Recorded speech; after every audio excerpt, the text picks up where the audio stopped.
Good evening, everybody. So I'm back at the hotel now. Spent the day at KTM UK. Spent the afternoon test riding the 390 Duke, the 990 Duke, and the 1392 Duke R and EVO. So test rode both models in that bike as well. Spent the morning in the meeting room with KTM, going through some more classroom type stuff. So basically, having a deep sort of dive into the bikes, into the more nitty gritty of the spec levels, of the features, of the components. Basically learning what makes the bikes what they are. So we can bring a bit more information to obviously yourselves, get a better idea of what's actually gone into the bikes, of the fundamentals of them, as opposed to just riding them going, oh, aren't they good, aren't they really good? You know what I mean? I will say there's a little bit of a parental advisory in this video, because basically KTM's slogan for the Duke range is no bullshit. Reasons behind that is basically it's a new approach to their already successful Duke range of no bullshit. These are the bikes. This is why we've made them the way they are. They're naked from the ground up. They, we've not overthought it. We've not overdone it. This is what we can create to make the best bikes we can. And it shows on all three models. It shows that mantra has been taken very, very seriously, as much as a bit of a joke, a bit of a, manufacturers saying a bad word, but they mean it, and it does come through. So what I'm going to do is run through a very brief sort of personal overview of the bikes I've ridden. So firstly, the 390 Duke, then the 990 Duke, then the 1390 Duke. 390 Duke has been a massive, massive surprise. It just sounds and feels pissed off. It's the best way I can put it. It's a very emotional range, is the Duke range. It brings out sort of things you can't explain, and you just have to sort of say what comes to your mind. Very well thought out bike. The components and the way they've set things up have made the bike complete. I mean, it is a completely new bike. It's from the ground up. I don't think it actually shares anything with the old model. The engine is absolutely superb. It pulls, it revs. I mean, it's 45 horsepower, but it's nearly the same amount of torque. It's got loads to give. It's got 6 gears. It's got the one I rode had a quick shifter on it. 390 Duke actually comes with a launch controller standard as well. I don't think there's any A2 compliant bike that does that. Fully adjustable WP Apex suspension. KTM have been very clever with the Apex suspension this year as well. New swing arm, new frame, engine, everything. The bike is absolutely phenomenal. You can just ride the hell out of it. It changes direction. They call it the corner rocket, and it's easy to see why, because it just darts. No matter where you want to put it, it'll just go, yep, no problem, goes easy. It's phenomenal. Massive, massive fun. And again, it just sounds pissed off. It sounds like it's annoyed that it didn't get the one in front of its 390 name. It's that good. So A2 license holders, perfect entry bike, but for anyone who's more experienced and looking to maybe downsize, you are not going to miss out on any sort of features, any components from big bikes. It's a proper bit of kit.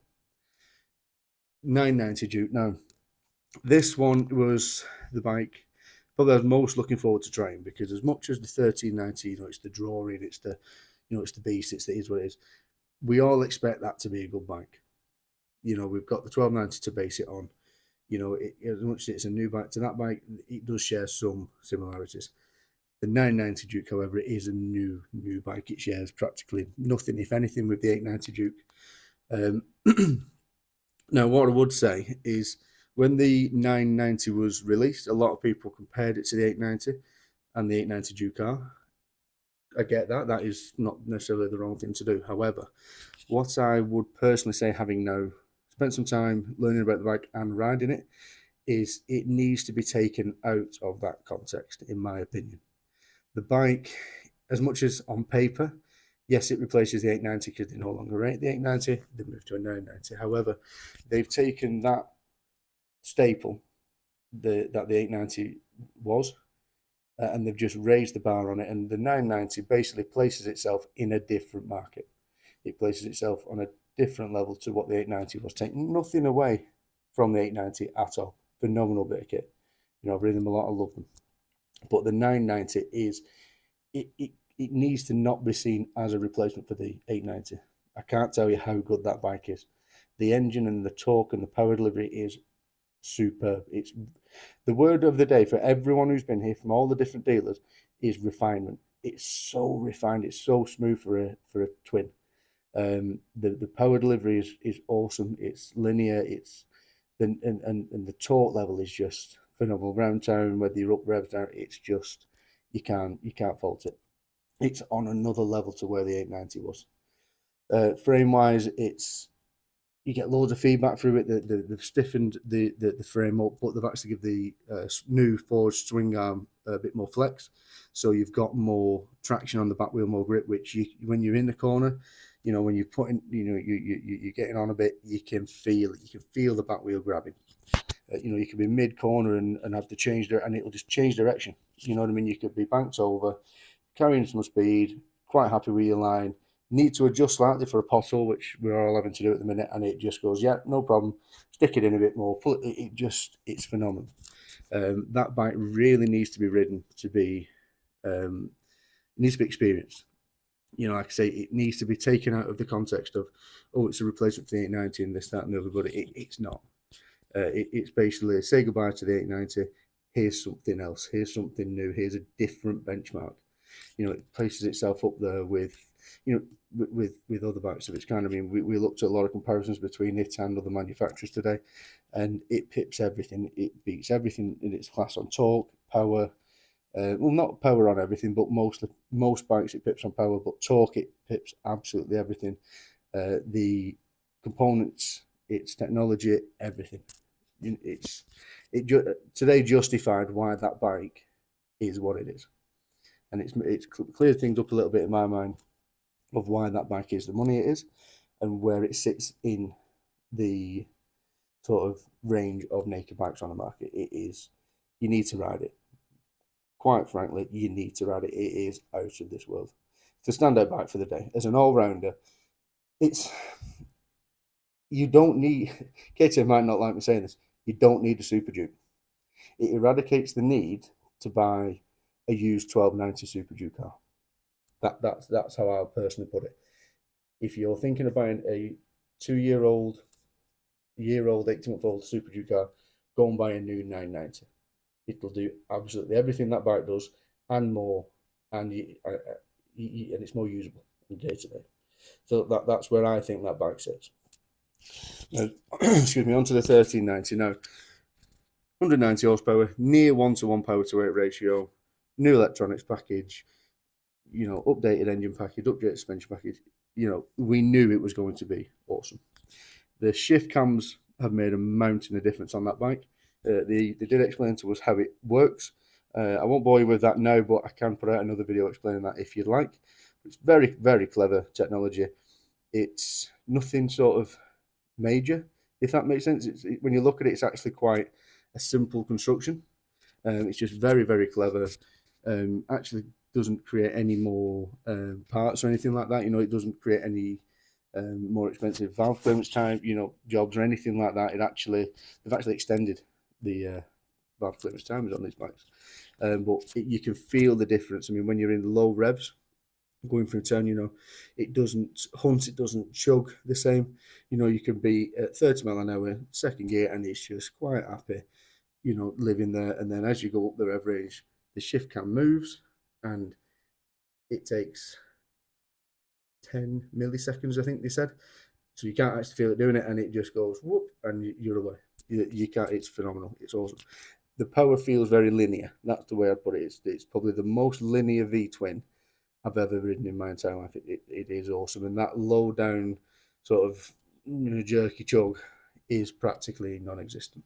Still a little bit. It's a V-twin. It's a characteristic, but it's night and day to what the 1290 was. The bike, they've stiffened the chassis up like with all the bikes this year. They've looked at the framework and the chassis work, and they've stiffened that up, so you get a lot more feedback through the bike. The suspension package on both bikes has been updated, more so on the Evo than on the standard one. The Evo actually runs Apex Pro components, and it's a whole new semi-active system with auto preload on the back, open cartridge on the front. I rode the bike in full auto mode today, just so I could see how quickly and how well it soaks everything up. The roads were pretty good around here, but there are still some sketchy moments, some sketchy areas. They run magnetic valves. Now, to give you an idea of how good this new suspension is, the old system was very quick. It was a very quick reacting system. The new system, it will detect the rider's weight. It'll detect how you're riding. It'll detect the surface you're riding on. It'll detect all these things. It will then adjust the suspension to suit everything else. And I've witnessed it today. I mean, it felt very, in areas where it was a bit sketchy, a bit bumpy, it felt very plush. It was brilliant. And then when I was in more progressive riding areas, it stiffened up and it was brilliant. Excellent. But what it will do all that. It will detect what's going on, figure it out, solve the problem, enact the suspension faster than the old system detected what was going on. That's how good and how quick that suspension is on the new 1390 Super Duke R EVO. I think everyone here today sort of expected the 1390 speeds because it is, but it's still surpassed what we expected. So that's my little rundown of today. I'm currently at 11 minutes 23 seconds. So if anyone would like a little bit more info on either of the bikes, I'll happily put a request in the comments. I'll happily sort of personalize some responses, and I'm happy to put more videos out with, if you want more on the 990, I can just talk about that. Let me know. Other thing I will say is we have all three of these bikes available to test ride at KD Motorcycles. Okay, so I would strongly suggest coming down, booking in, get a test ride on these bikes, because especially the 990 and the 390 Duke, I can't stress how good the 390 is. I mean, the old bike, nothing necessarily wrong with it, but this bike's a whole new bike. The quality, the components, everything is just the benchmark in the A2, small A2 bike market has just been ripped to pieces by the new 390 Duke. The technology it's got, the components it's got, like I said, launch control is standard, speed limiter is standard, fully adjustable Apex WP suspension on it is standard. It's a lower seat height than the old bike used to be. It's just a phenomenal. And the 990, well, again, it's justified itself today. It's placed itself in the market where above where the old 890 used to be. Again, take nothing away from the 890 Duke, but the 990 Duke is a different bike. It's not a comparable. It's not a literal replacement. It's a different benchmarker bike for the mid-range naked bikes. So what I say, give us a call on 01254 231 221. Drop us a message on our WhatsApp. Drop us a message on Facebook. Like I say, if you want to know any more about the bike specifically, leave a comment. I'll put more videos out. Very happy to do so. But all three bikes were absolutely phenomenal. Again, the standout bikes, 390, 990 Duke. Come down, test the bikes for yourselves, see what they're about. Come and speak to me, come and speak to the sales team. When I am back, I'll be sort of running through all the training and everything with them, so they'll hopefully be able to tell you as much as I can. We're back I'm back at KTM tomorrow. Not riding any bikes, unfortunately. Would have been nice to have 2 days of riding. But again, we'll be running through some more stuff. So again, any questions about either of the models or any of the models in the KTM range, please do not hesitate to give us a call, or even better, come and pay us a visit, have a look at them, see them in the flesh, touch them, feel them, sit on them. Like I say, it's a very emotional range. It sounds stupid a thing to say, but they are a very emotional bike. They just make you laugh, they make you shout, they make you swear. No bullshit is the best catchphrase, strapline, slogan for these bikes. They are no bullshit. They are naked bikes, top to bottom, designed from day one, out of this world. Cheers, guys.